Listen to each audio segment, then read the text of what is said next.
We have wait Ubeshi wa lọ báyìí. It's almost gone. We will take that 3 I don't think seconds. anything. Oh.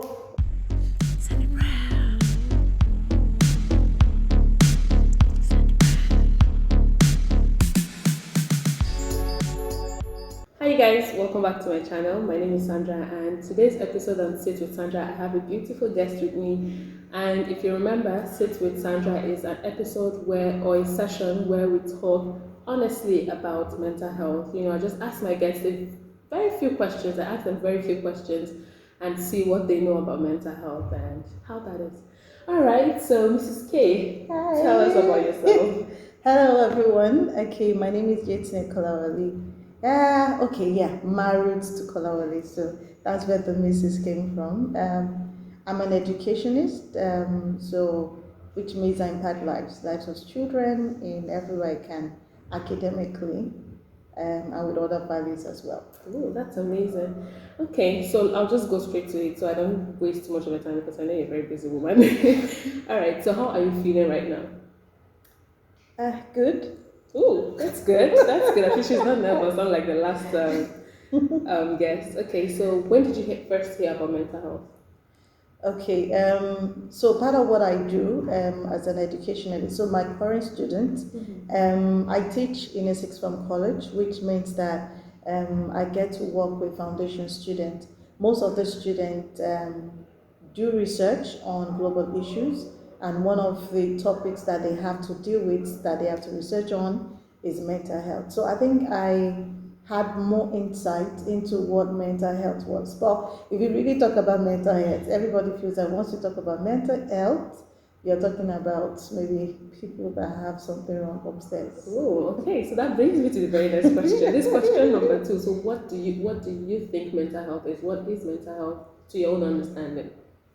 Okay, I think if I have to break it down in a layman's language, it's just being mentally healthy from the word mental health. So I think for me, I think that that's what mental health is. Okay, so mentally healthy, what does that mean? Like, I want to get to the very basic of the basics of the basics.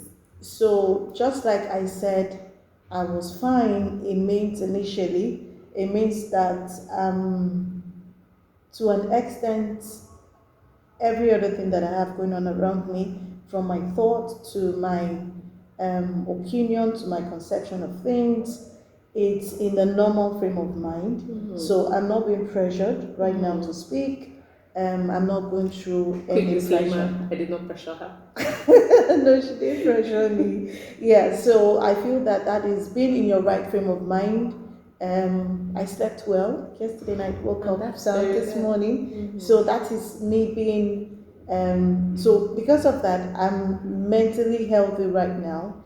And because I'm doing what I'm meant to be doing in the right place at the right time. So that's what I think feel.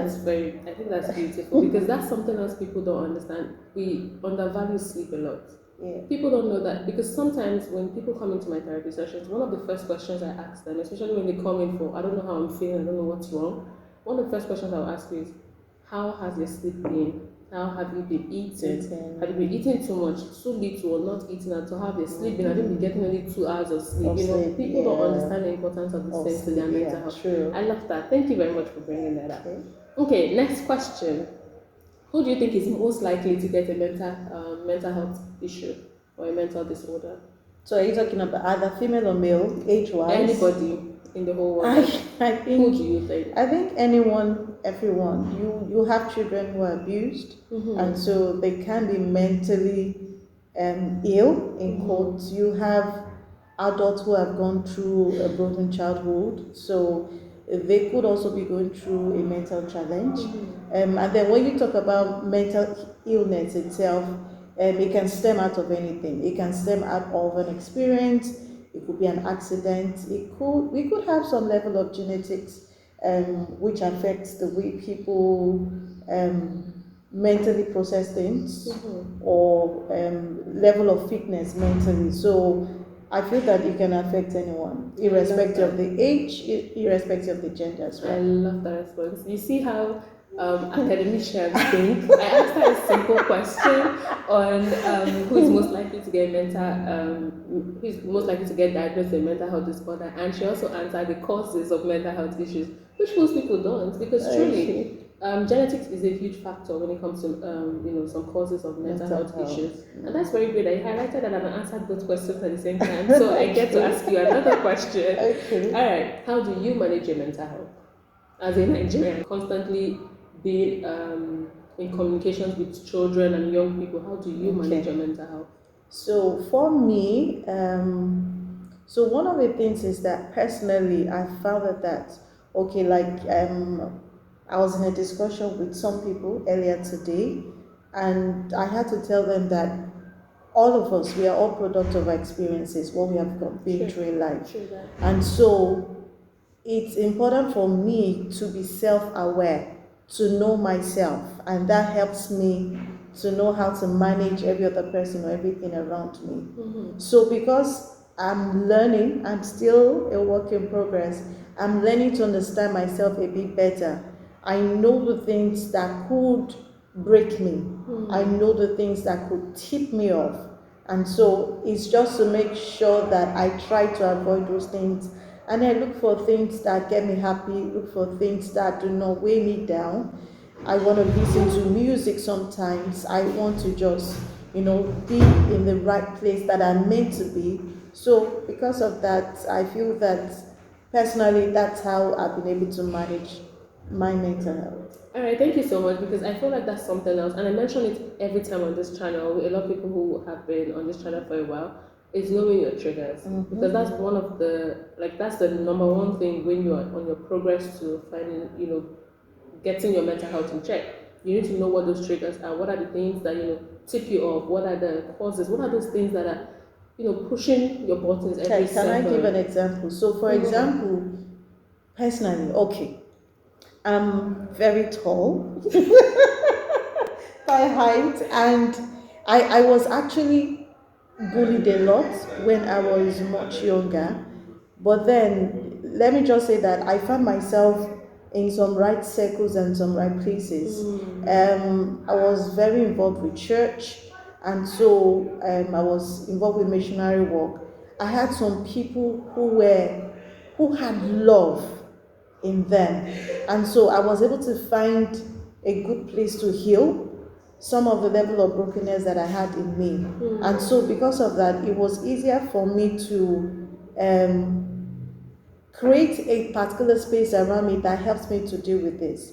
So, for example, if I'm in a place where it's difficult for me to respond to certain things, like I said, I was really bullied. So, part of my mechanism was to withdraw into my shell. But then I found out also over a period of time that you can't keep quiet all the time. You might need to speak up at certain times. Part of what I did was that I was lucky to have good people around me, people who really had love in them, and they helped me, to heal some of the brokenness that I had in me. But within that healing, it also helped me to understand myself and to know myself and to know how to deal with issues. So, for example, one of the things that I struggled with was speaking up in public or speaking up when other people were talking. That was because I was always hushed when I was younger by people because I felt I was very small, I was timid, I couldn't do things. But now I'm learning to manage that very well, which is helping me to be free. If not, I would have been subjected to that mental space where I've been pushed to. So that's one of the things that I've done. That's one of my examples of what has helped me so far. That is so amazing. Like honestly, that is really amazing. I did not expect this level of depth, but thank you. Because we don't understand how much influence bullying has on a child's formative years, how young a person is, and the things that they go through, how much it shapes them, and how much it kind of like influences their future. I'm glad that you're able to find community to help you, because that's super important. We're social beings, we're not meant to do life alone. So that's great. Now I want us to do a quick segment. In 30 seconds, I want you to mention 5 diagnosable mental health disorders. 5 diagnosable mental health disorders. All right. And your time start now. Okay. Can we take the wait? We find diagnosable. We have PTSD. We have dyslexia. We have mental health disorder. We have PTSD. We have dyslexia. We have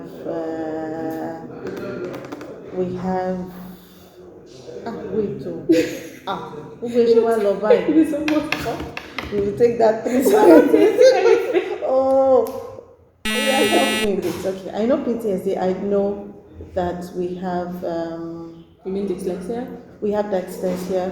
We have post-traumatic disorder That's syndrome. PTSD. Oh, that's PTSD. We have Oh my gosh, she's on when hot seat. you know when women have I know what you're saying. postpartum depression. We have depression itself. Well, we have I'll let postpartum that slide, depression. okay. So we have depression, we have postpartum depression, we have PTSD, we have dyslexia, and we have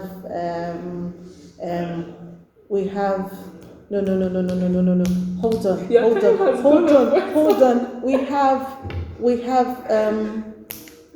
how come the name just we have bipolar disorder. Yay. We have bipolar. We have Good, it's okay. Okay, hold on. Okay. Anxiety. No. Apart from anxiety, there's this one. What's People who have so many split personality disorders. No, there's this other one. The name schizophrenic. Well, you did good. You did good. How do you feel? Can we do that 30 seconds again? Let me do the 30 seconds again. So we have bipolar disorder. Anyway, but go ahead. We have bipolar disorder, we have PTSD, we have postpartum, we have normal depression, we have dyslexia, we have but I'm not going to take it again. Anyway, you guys. Thank you so much for watching this video. Thank you so much, Mrs. K, for showing up and honoring me with your presence. I know you're a very busy woman, so I will let you go now. And you guys do not forget to like this video, share, and subscribe. Make sure you share this video. Alright, I'll see you guys in the next episode. Bye. Gradually, I'm learning to know when to keep quiet and when to speak. Yeah. Okay, I'll take that basically. You don't have to take that. I don't know because I don't want to. That was too. I will try to not. I will say. Okay, let me take that place again. Okay, if you want to. Page 5. Okay, let's tell her first. So she will stay still. So you know what we'll do? Just take let me just take that part. The last part of the when you did the first time she came. Just a few minutes before she came in. Let's just take that part. Okay. And then I'll just edit the rest out. Okay, so part of what I did was that